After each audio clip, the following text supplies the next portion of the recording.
हिमालय की तराई में जहां धुंध से भरे पहाड़ आकाश को चूमते हैं, वहां बसा था एक छोटा सा गांव, नवलपुर। दिन के उजाले में यह गांव किसी स्वर्ग से कम नहीं लगता था।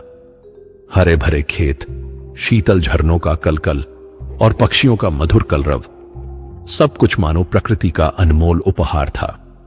लेकिन जैसे ही सूरज पश्चिम की पहाड़ियों के पीछे छुप जाता, यह खूबसूरत गांव एक रहस्यमयी और डरावनी जगह में बदल जाता था। रात होते ही नवलपुर पर एक अजीब सा सन्नाटा छा जाता। कुत्ते भौंकना बंद कर देते, पक्षी अपने घोंसलों में दुबक जाते और हवा में एक भयावह ठंडक घुल जाती। गांव के बुजुर्ग कहते थे कि यह सन्नाटा किसी शुभ संकेत का नहीं था। वे धीमी आवाज में फुसफुसाकर एक दूसरे से कहते, रात में बाहर मत निकलना, वह घूमती है। गांव के सबसे बुजुर्ग व्यक्ति बद्री काका थे, जिनकी उम्र 80 के पार थी। उनकी आंखों में हमेशा एक डर की छाया रहती थी, खासकर जब वे अमावस्या की रातों के बारे में बात करते। बच्चों, वे गंभीर आवाज में कहते, इस गांव में कोई अदृश्य शक्ति है। मैंने अपनी आंखों से देखा है उसे। काली छाया की तरह तैरती है हवा में, और उसकी पायल की आवाज, हे भगवान, वह आवाज आज भी मेरे कानों में गूंजती रहती है। युवाओं में से कई इन बातों को केवल अंधविश्वास मानते थे, लेकिन फिर भी वे रात में अकेले बाहर जाने से कतराते, क्योंकि पिछले 5 सालों में गांव के 3 युवक रहस्यमय तरीके से मर चुके थे। तीनों की मौत अमावस्या की रात हुई थी, और तीनों के साथ एक अजीब बात थी, उनके कान गायब थे। पहला शिकार था सुरेश, जो 20 साल का था। उसका शव खेत में मिला था, चेहरे पर डर की अमिट छाप और दोनों कान जड़ से कटे हुए। दूसरा केशव था, जिसे अमावस्या की रात जंगल में जाना पड़ा था। तीसरा था गोपाल, जो रात में अपने खेत की रखवाली करने गया था। तीनों के साथ यही हुआ था। गांव की औरतें इन घटनाओं के बाद अपने पुत्रों को रात में बाहर नहीं जाने देती। वे नीम की पत्तियों का धुआं करती, तुलसी के पत्ते दरवाजों पर लगाती और मंत्र पढ़ा करती।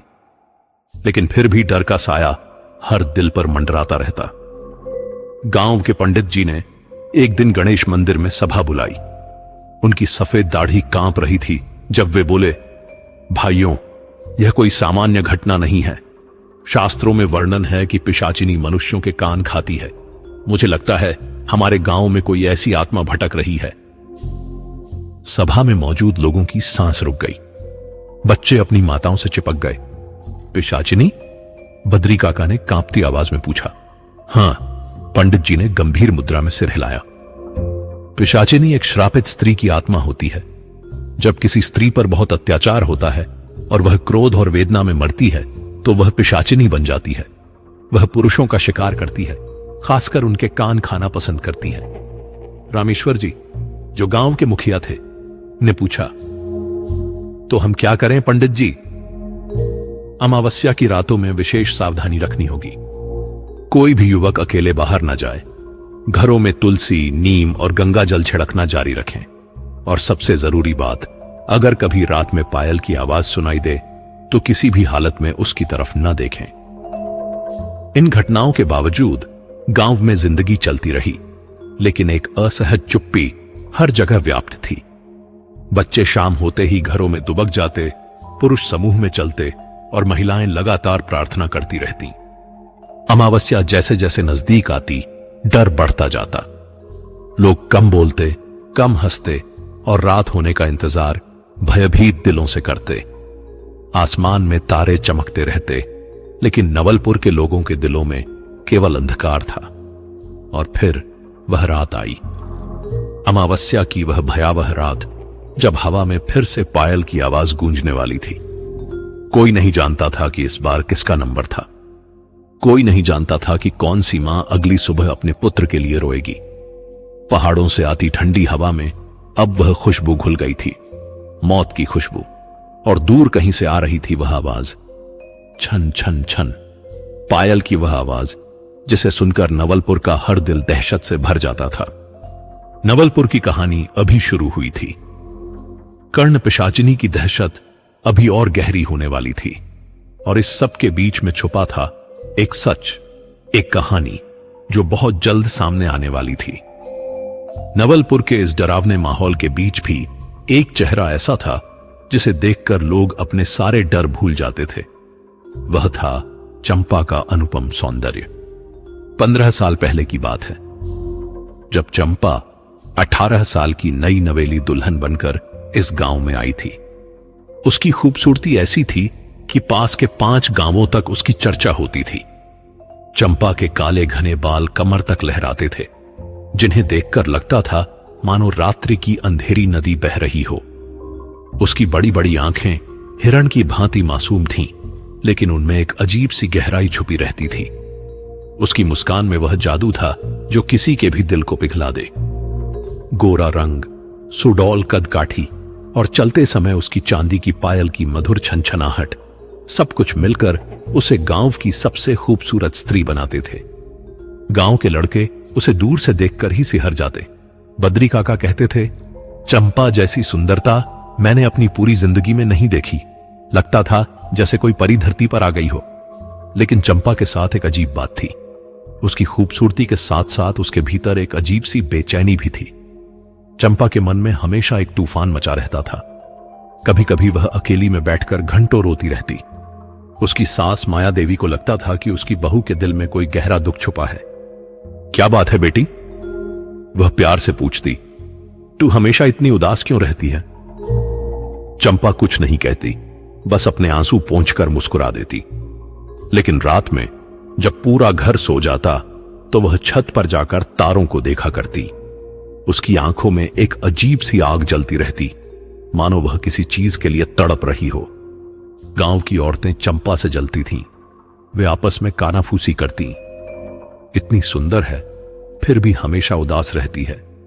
कोई कहता, कहीं इसे नजर तो नहीं लगी। कोई कहता, यह लड़की कुछ अजीब है। सुबह सुबह कब्रिस्तान के पास टहलती दिखी थी। चंपा की एक और खासियत थी, वह जानवरों से बहुत प्रेम करती थी। कुत्ते, बिल्लियां, यहां तक कि जंगली पक्षी भी उसके पास आकर खुश हो जाते। लेकिन अजीब बात यह थी कि जब भी अमावस्या आती तो ये जानवर उससे दूरी बनाने लगते थे। कुत्ते उसे देखकर कूं कूं करके भागते और पक्षी उसके आसपास आना बंद कर देते। चंपा के हाथों में एक अजीब सी शक्ति थी। वह किसी भी मुरझाए फूल को छूकर फिर से खिला सकती थी। बीमार पेड़ पौधे उसके स्पर्श से भरे भरे हो जाते। गांव की औरतें इसे सिर्फ उसकी हरे अंगूठे की निशानी समझती थीं, लेकिन कुछ बुजुर्गों को यह अजीब लगता था। शाम के समय चंपा अक्सर पास की पहाड़ी पर चली जाती। वहां एक पुराना मंदिर था जो अब बर्बाद हो चुका था। वह वहां बैठकर घंटों पत्थरों से बात करती रहती। किसी को पता नहीं था कि वह क्या कहती, लेकिन लोग उसे देखकर हैरान रह जाते। एक दिन गांव के लड़कों में से रमेश ने हिम्मत करके चंपा से बात करने की कोशिश की। चंपा बहन, वह संकोच से बोला, आप हमेशा अकेली क्यों रहती हैं? गांव की दूसरी औरतों से बात क्यों नहीं करती? चंपा ने उसकी तरफ देखा। उसकी आंखों में एक अजीब चमक थी। रमेश, वह धीमी आवाज में बोली, कभी कभी अकेलापन ही सबसे अच्छा साथी होता है। लोग समझ नहीं सकते कि मेरे दिल में क्या है। लेकिन आप इतनी उदास क्यों रहती हैं? आप इतनी सुंदर हैं, सबकी आंखों का तारा हैं। चंपा ने एक कड़वी हंसी हंसी। सुंदरता कभी कभी श्राप बन जाती है रमेश, तुम नहीं समझोगे। यह कहकर वह चली गई, लेकिन रमेश के दिल में एक अजीब सा डर बैठ गया। चंपा की शादी में एक और रहस्य था। उसके माता पिता के बारे में कोई कुछ नहीं जानता था। जब लोग पूछते तो वह कहती, वे बहुत दूर रहते हैं, लेकिन कभी कोई रिश्तेदार उससे मिलने नहीं आया था। गांव के ज्योतिषी पंडित हरिहरन ने एक बार चंपा की हथेली देखी थी। देखते ही उसका चेहरा सफेद पड़ गया था। क्या बात है पंडित जी? चंपा ने पूछा था। कुछ नहीं बेटी, उन्होंने घबराकर कहा। बस तुम्हारी किस्मत में बहुत उथल पुथल है, भगवान तुम्हारा भला करे। उस दिन के बाद पंडित जी ने चंपा से बात करना छोड़ दिया था। दिन बीतते गए और चंपा की बेचैनी बढ़ती गई। वह रातों में छत पर जाकर आसमान को देखती और अपने आप से बुदबुदाती रहती। कभी कभी लगता था जैसे वह किसी से बात कर रही हो, लेकिन वहां कोई नहीं होता था। गांव वालों को धीरे धीरे चंपा की अजीब हरकतों का पता चलने लगा। कोई कहता वह चांद से बातें करती है, कोई कहता वह जंगली जानवरों को बुलाती है, लेकिन सब डरते थे कि कहीं उसके पति को पता न चल जाए। अमावस्या की रातों में चंपा का व्यवहार और भी अजीब हो जाता था। वह घर में बेचैनी से इधर उधर घूमती रहती। उसकी पायल की आवाज उन रातों में अधिक तीव्र हो जाती थी और कभी कभी बहुत देर रात में लोगों को लगता था कि वह घर से बाहर निकल जाती है। चंपा के जीवन में एक तूफान आने वाला था। उसकी सुंदरता, जो कभी उसकी ताकत थी, अब उसका श्राप बनने वाली थी। उसके भीतर की बेचैनी और गुस्सा अब एक भयानक रूप लेने वाला था। लेकिन कोई नहीं जानता था कि चंपा के इस सुंदर चेहरे के पीछे कितना दर्द छुपा हुआ था। कोई नहीं जानता था कि वह कौन सा दुख था जो उसे हर रोज तड़पाता रहता था। और सबसे बड़ी बात, कोई नहीं जानता था कि यही चंपा एक दिन नवलपुर के लिए सबसे बड़ा खतरा बनने वाली थी। चंपा की कहानी अभी शुरू हुई थी। उसकी सुंदरता के पीछे छुपे राज अब खुलने वाले थे। चंपा का विवाह नवलपुर के सबसे धनी व्यापारी दीनानाथ शर्मा से हुआ था। शादी से पहले सभी को लगता था कि यह जोड़ी स्वर्ग में बनी है। दीनानाथ 48 साल का था, चंपा से 30 साल बड़ा। वह अनाज और कपड़े का व्यापार करता था और उसके पास गांव में सबसे बड़ा मकान था। लोग कहते थे कि चंपा की किस्मत खुल गई है, लेकिन किस्मत ने चंपा के साथ कितना क्रूर खेल खेला था, यह बाद में पता चला। शादी के पहले महीने तक सब कुछ ठीक लगा। दीनानाथ सबके सामने चंपा से अच्छा व्यवहार करता था। वह उसके लिए महंगे गहने लाता, रेशमी साड़ियां दिलवाता और मेहमानों के सामने उसकी तारीफ करता रहता। देखिए मेरी खूबसूरत पत्नी को, वह गर्व से कहता, जैसे चांद मेरे घर में उतर आया हो। लेकिन घर के भीतर का सच बिल्कुल अलग था। दीनानाथ एक दोहरा जीवन जी रहा था। दिन में वह एक सभ्य व्यापारी था, लेकिन रात में वह एक राक्षस बन जाता था। शादी के दूसरे महीने से ही उसका असली चेहरा सामने आने लगा। पहली बार मार तब पड़ी जब चंपा ने खाने में नमक थोड़ा कम कर दिया था। तू समझती क्या है अपने आप को? दीनानाथ गुर्राया और उसके गाल पर जोर का तमाचा मारा। चंपा सन्न रह गई। उसने कभी सपने में भी नहीं सोचा था कि उसके साथ ऐसा होगा। माफ करिए, चंपा ने डर कर कहा। गलती हो गई। गलती? दीनानाथ का गुस्सा और बढ़ गया। मैं तुझे पालता हूं, खिलाता हूं, सर पर छत देता हूं, बदले में तू मुझे ढंग का खाना तक नहीं दे सकती? उसने चंपा का बाल पकड़कर झकझोरा। वह रात चंपा रोती रही। उसकी सास माया देवी को आवाजें सुनाई दी, लेकिन वह कुछ नहीं कर सकी। वह जानती थी कि उसका बेटा कैसा है, लेकिन अब वह बूढ़ी हो चुकी थी और दीनानाथ की हिम्मत नहीं थी कि उसकी मां से उलझे। दिन बीतते गए और दीनानाथ का अत्याचार बढ़ता गया। कभी खाना देरी से बनाने पर मार, कभी कपड़े ठीक से न धोने पर गालियां। वह चंपा को एक नौकरानी से भी बुरा समझता था। तू कुछ नहीं है, वह कहता, बस एक खूबसूरत मुंह है, उसके बिना तेरी कोई कीमत नहीं। सबसे बुरी बात यह थी कि दीनानाथ को शराब की लत थी। दिन भर व्यापार में व्यस्त रहने के बाद शाम को वह ताड़ी और देशी दारू पीकर घर आता। नशे में वह और भी क्रूर हो जाता था। चंपा को पीटता, उसके साथ मारपीट करता और फिर सुबह ऐसे व्यवहार करता मानो कुछ हुआ ही न हो। एक रात दीनानाथ ने हद पार कर दी। वह बहुत ज्यादा पीकर आया था। चंपा ने उसे पानी देने की कोशिश की, लेकिन वह बिगड़ गया। तू मुझसे बचने की कोशिश कर रही है? उसने चंपा का हाथ मरोड़ा। तू समझती है कि तू किसी राजा की रानी है? उसने चंपा को इतनी बुरी तरह पीटा कि उसके शरीर पर नीले निशान पड़ गए। चंपा चीखती रही, लेकिन कोई उसकी मदद को नहीं आया। गांव के लोग सुनते थे, लेकिन सब यह समझते थे कि यह पति पत्नी के बीच का मामला है। चंपा की सास माया देवी का दिल भरा रहता था। एक दिन उसने अपने बेटे से कहा, दीना, तू बहू के साथ इतना बुरा व्यवहार क्यों करता है? वह अच्छी लड़की है। दीनानाथ हंसा। मां, आप नहीं समझेंगी।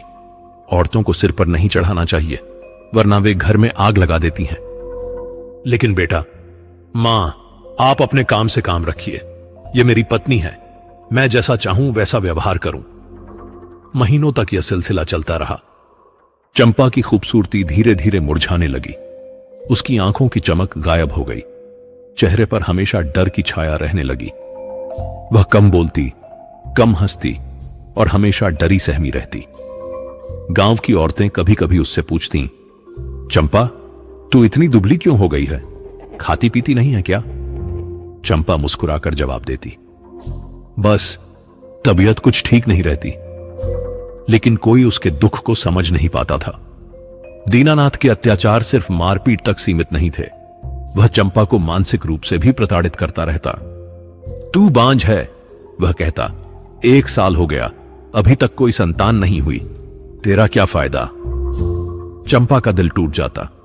वह रोज भगवान से प्रार्थना करती कि उसे संतान का सुख मिले, लेकिन उसकी कोख खाली ही रह गई।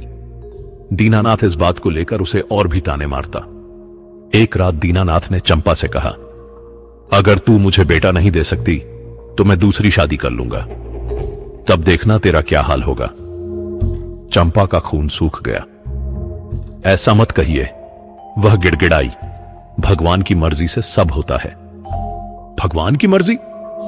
दीनानाथ हंसा, भगवान को क्या पता कि मुझे वारिस चाहिए? तू अगर काम की नहीं है तो हट जा। इस तरह के ताने और अपमान रोज सहकर चंपा का मन कड़वाहट से भर गया।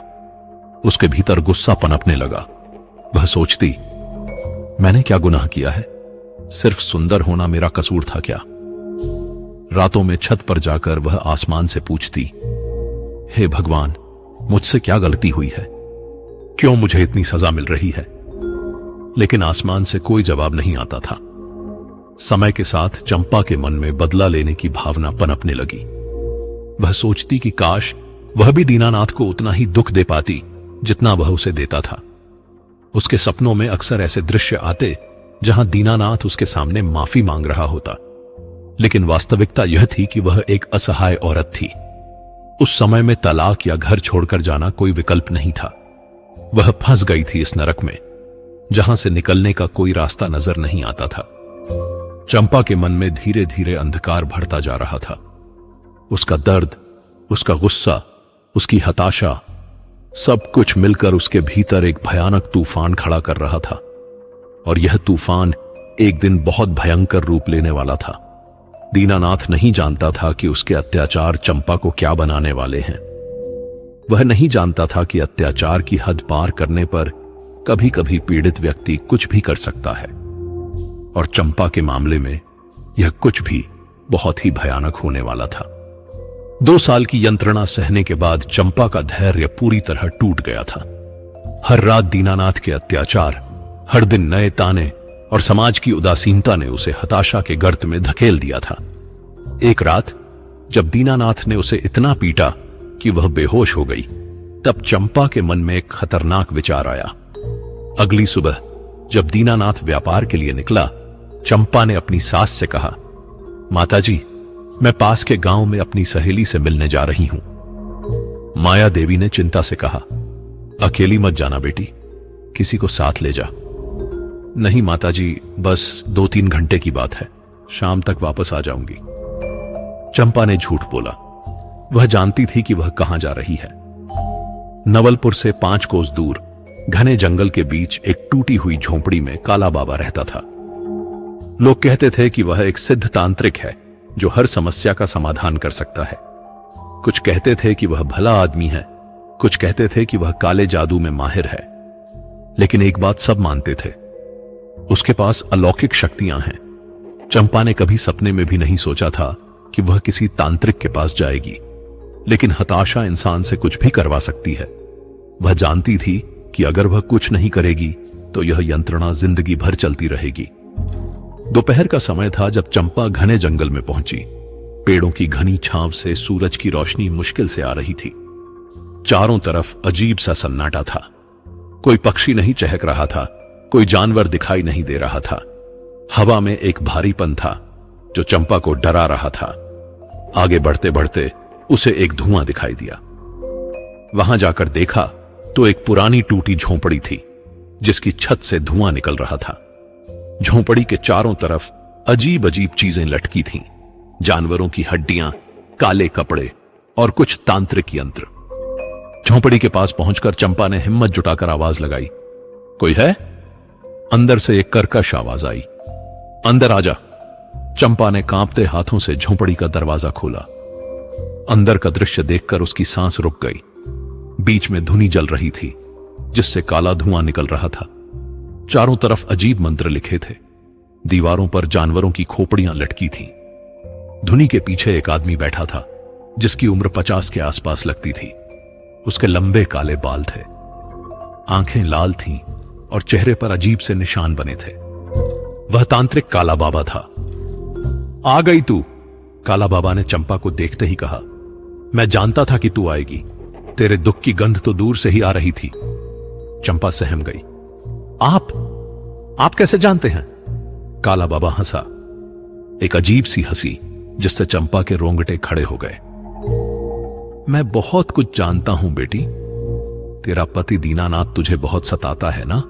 रोज मारता है, गालियां देता है। चंपा की आंखों से आंसू निकल आए। हां बाबा, मैं बहुत परेशान हूं। मुझे कोई रास्ता नहीं सूझ रहा। बैठ जा।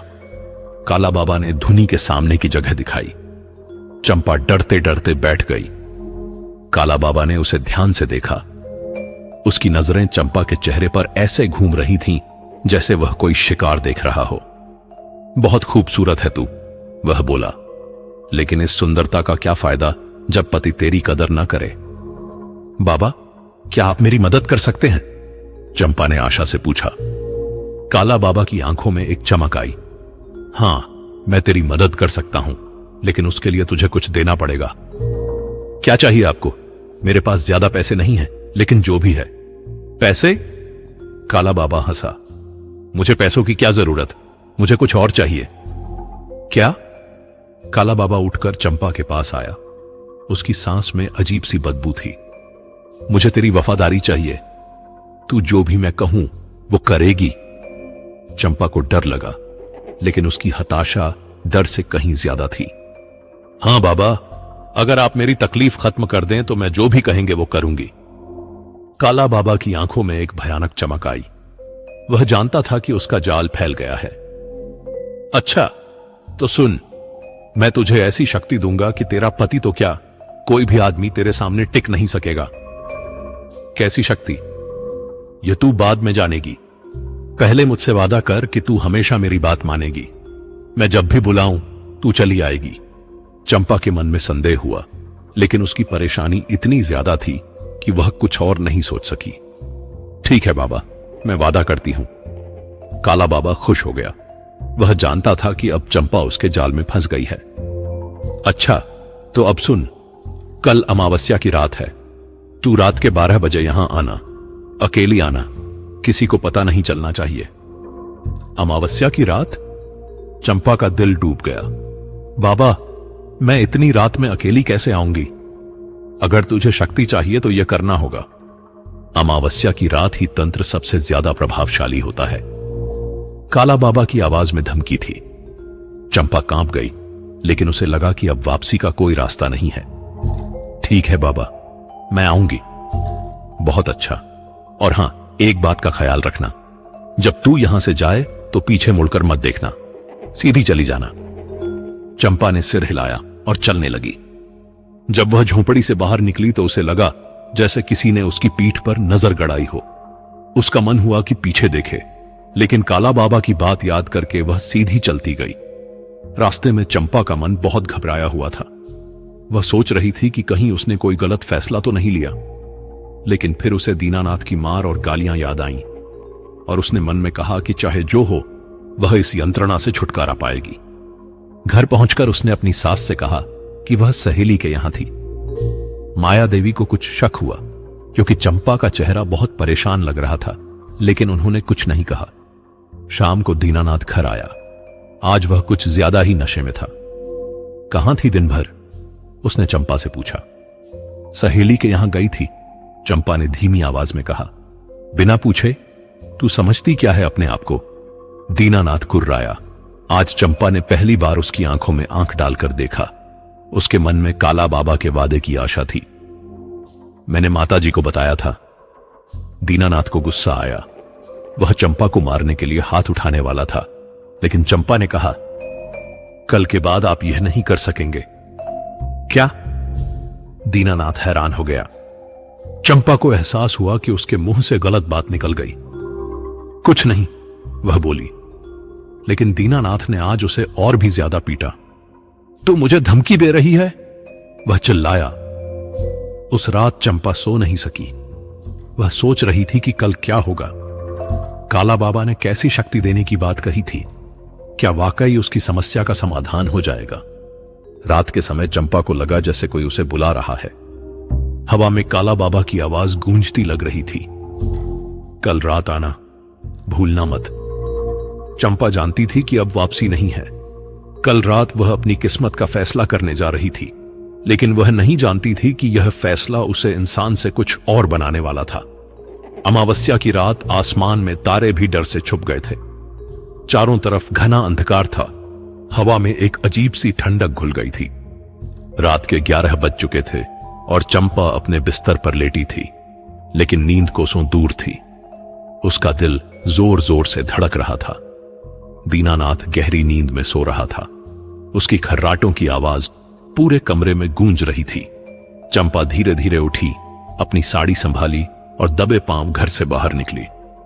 आज उसे लगा जैसे पूरा गांव भी गहरी नींद में सो रहा है। कोई कुत्ता भी नहीं भौंक रहा था।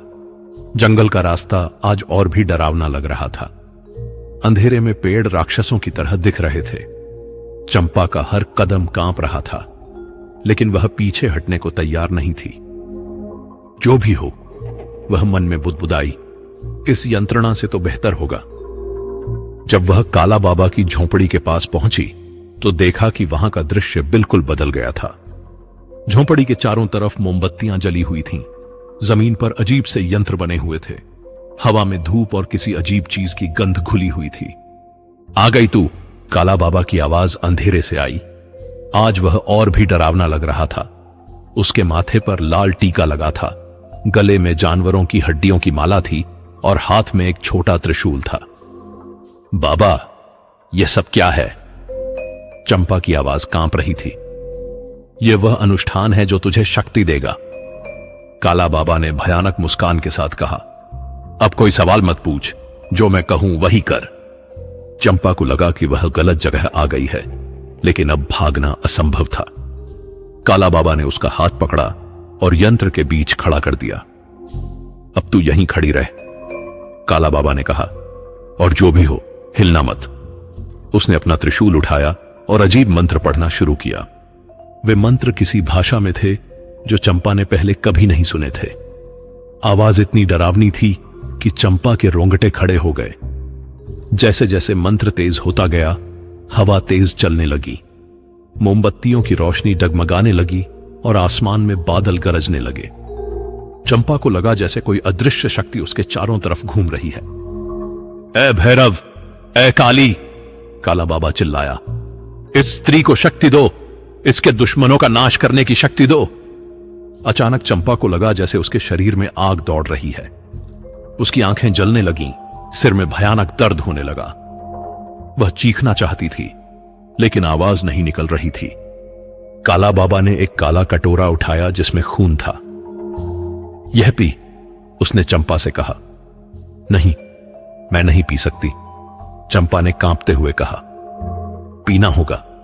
काला बाबा की आंखें लाल हो गईं, वरना अधूरा अनुष्ठान तुझे मार देगा। डर के मारे चंपा ने वह खून पी लिया। उसका स्वाद इतना भयानक था कि उसका पेट मचलने लगा।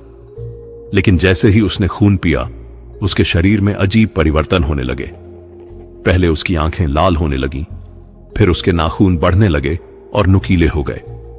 उसके दांत तीखे हो गए और उसके बाल जीवित सांपों की तरह हिलने लगे। अब तू साधारण स्त्री नहीं है, काला बाबा ने दुष्ट हंसी हंसते हुए कहा। अब तू कर्ण पिशाचिनी है। तेरी भूख केवल मनुष्यों के कानों से मिटेगी। क्या? चंपा चीखी। उसकी आवाज अब पहले जैसी मधुर नहीं थी, बल्कि डरावनी हो गई थी। आपने मेरे साथ क्या किया है? मैंने तुझे शक्ति दी है, अब तू किसी से भी बदला ले सकती है, लेकिन इसकी कीमत यह है कि अब तू इंसान नहीं रही। चंपा को एहसास हुआ कि वह फंस गई है। मैं वापस इंसान बनना चाहती हूं। अब यह असंभव है, काला बाबा हंसा। यह श्राप हमेशा के लिए है। हां, एक शर्त है, अगर कोई तेरे दुख को समझे और तेरे लिए अपनी जान दे दे, तभी तुझे मुक्ति मिल सकती है। चंपा को समझ आया कि वह कितनी बड़ी गलती कर बैठी है। उसने मदद मांगी थी, लेकिन उसे श्राप मिल गया था। अब वह न तो इंसान थी न भूत, वह एक पिशाचिनी बन गई थी। अनुष्ठान पूरा होते ही आसमान में बिजली चमकी और भयानक गर्जना हुई। जंगल के सारे जानवर भागने लगे, पेड़ों की पत्तियां सूखकर गिरने लगीं। अब जा, काला बाबा ने कहा, और याद रख, अमावस्या की हर रात तू शिकार करने निकलेगी। यह तेरी प्रकृति है। अब चंपा रोती हुई वहां से चली। रास्ते में उसे एहसास हुआ कि उसका शरीर हल्का हो गया है, वह हवा में उड़ सकती थी। उसकी पायल की आवाज अब और भी तेज और डरावनी हो गई थी। घर पहुंचकर वह सीधे अपने कमरे में गई। आईने में देखकर वह सहम गई।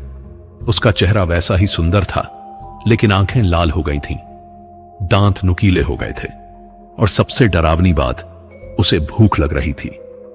लेकिन यह सामान्य भूख नहीं थी, उसे मांस की भूख लग रही थी। दीनानाथ सो रहा था। चंपा ने उसकी तरफ देखा और उसके मन में भयानक विचार आए, लेकिन फिर उसने खुद को संभाला। नहीं, वह बुदबुदाई, मैं ऐसा नहीं कर सकती। लेकिन भूख इतनी तेज थी कि वह बेकाबू होती जा रही थी। उसके कान की तरफ देखकर उसका मुंह लार से भर गया। वह डर गई और छत पर चली गई। छत पर खड़ी होकर उसने पूरे गांव को देखा। हर घर में लोग सो रहे थे, बेखबर इस बात से कि उनके बीच अब एक पिशाचिनी रह रही है। चंपा के मन में दो आवाजें लड़ रही थीं। एक कह रही थी, तू अब राक्षसी है, अपनी प्रकृति के अनुसार काम कर। दूसरी कह रही थी, तू अभी भी इंसान है, ऐसा मत कर। लेकिन जैसे जैसे रात बीतती गई, पहली आवाज मजबूत होती गई। भूख इतनी बढ़ गई कि उससे सहा नहीं गया। सुबह होते होते चंपा समझ गई कि वह बदल गई है। अब वह वही चंपा नहीं थी जो कल तक थी। अब वह कर्ण पिशाचिनी थी, एक श्रापित आत्मा, जिसे अपनी भूख मिटाने के लिए इंसानों के कान खाने पड़ेंगे। काला बाबा का जाल पूरा हो गया था। उसने एक मासूम औरत की हताशा का फायदा उठाकर उसे राक्षसी बना दिया था। अब नवलपुर में एक नई आपदा आने वाली थी। चंपा की तरफ से इंसानियत खत्म हो गई थी। अब शुरू होने वाला था कर्ण पिशाचिनी का आतंक। उस रात के बाद चंपा को पता चल गया कि प्रेम और दया का जमाना खत्म हो गया। अब शुरू होने वाला था खून और कान की भूख का समय। नवलपुर के लोग अभी भी नहीं जानते थे कि उनके बीच रहने वाली सुंदर चंपा अब उनके लिए सबसे बड़ा खतरा बन चुकी थी।